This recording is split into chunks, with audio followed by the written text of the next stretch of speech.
This video essay discusses the inheritance of Queen Elizabeth II's personal jewelry collection by Catherine, Princess of Wales, framing it not merely as a transfer of valuable items, but as a strategic move signifying the future direction of the British monarchy. The essay explores the symbolic weight of specific pieces, the deliberate choices behind the inheritance, and the implications for Catherine's evolving role and public image. This analysis will examine the essay's arguments, considering the historical context of royal jewelry, the dynamics of power and succession within the monarchy, and the ethical implications of interpreting such symbolic actions. The introduction immediately establishes the central theme, the significance of Queen Elizabeth II's decision to bequeath her personal jewelry collection to Catherine, Princess of Wales. The author uses evocative language, describing the jewels as more than sparkle, representing trust and legacy, creating a sense of mystery and importance surrounding the inheritance. The introduction immediately establishes the central theme and sets a tone of significance. The essay begins by establishing Queen Elizabeth II's long reign and her meticulous approach to using jewelry as a form of communication. This establishes the context for understanding the deliberate nature of her decisions regarding the inheritance of her personal collection. The essay begins by establishing Queen Elizabeth II's long reign. The essay then highlights Catherine's gradual integration into the royal family, emphasizing her careful approach to her public role and her consistent demonstration of qualities valued by the Queen, such as duty, dignity, and inner strength. This section emphasizes the deliberate cultivation of Catherine's public image and her suitability as heir to the Queen's legacy. The essay then highlights Catherine's gradual integration into the royal family. The essay then details specific instances of Queen Elizabeth II lending Catherine pieces from her personal collection, notably the Cartier halo tiara for her wedding and the Nizam of Hyderabad necklace for diplomatic events. These examples illustrate the Queen's growing trust in Catherine and her deliberate use of jewelry to signal Catherine's increasing importance within the monarchy. The essay then details specific instances of Queen Elizabeth II lending Catherine pieces.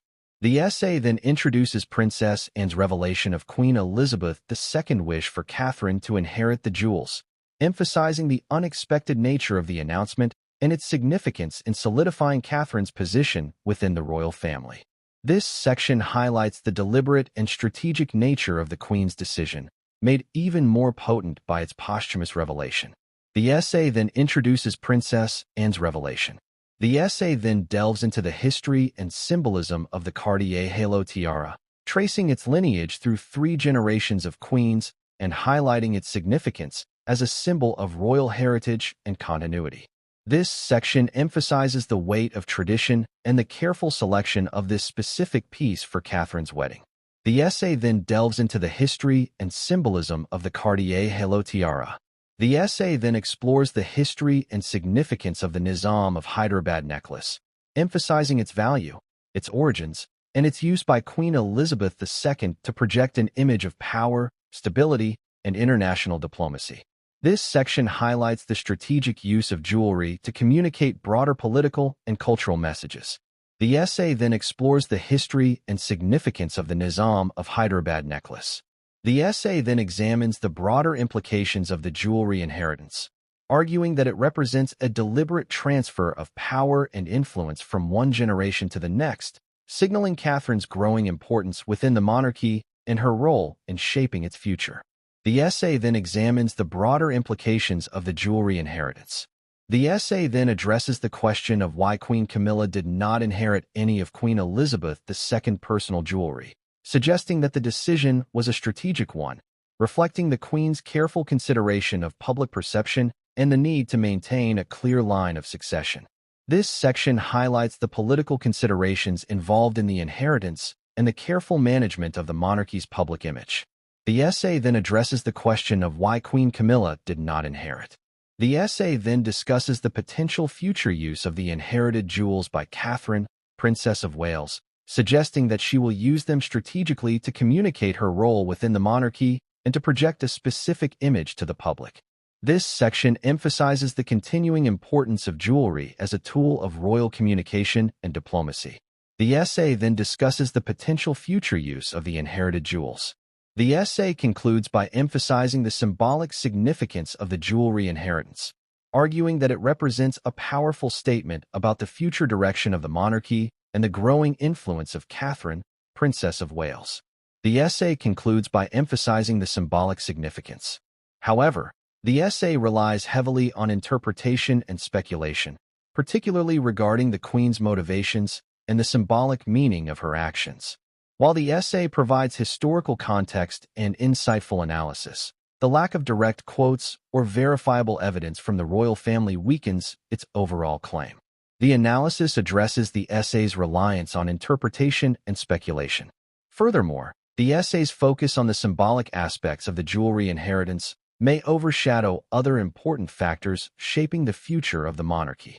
A more comprehensive analysis would consider the broader political and social context surrounding the succession and the challenges facing the institution.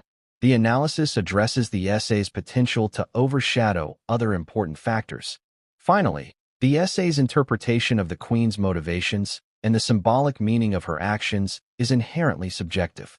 Different individuals may interpret the same actions in different ways, leading to multiple and potentially conflicting interpretations of the events described. The analysis addresses the inherent subjectivity of interpreting the Queen's actions.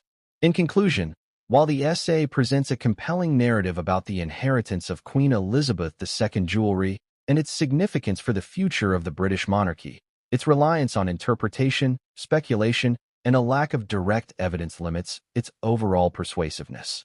The essay effectively highlights the symbolic power of royal jewelry and the careful management of the monarchy's public image, but its conclusions remain largely speculative. The analysis concludes by summarizing the key arguments and emphasizing the limitations of the essay's approach.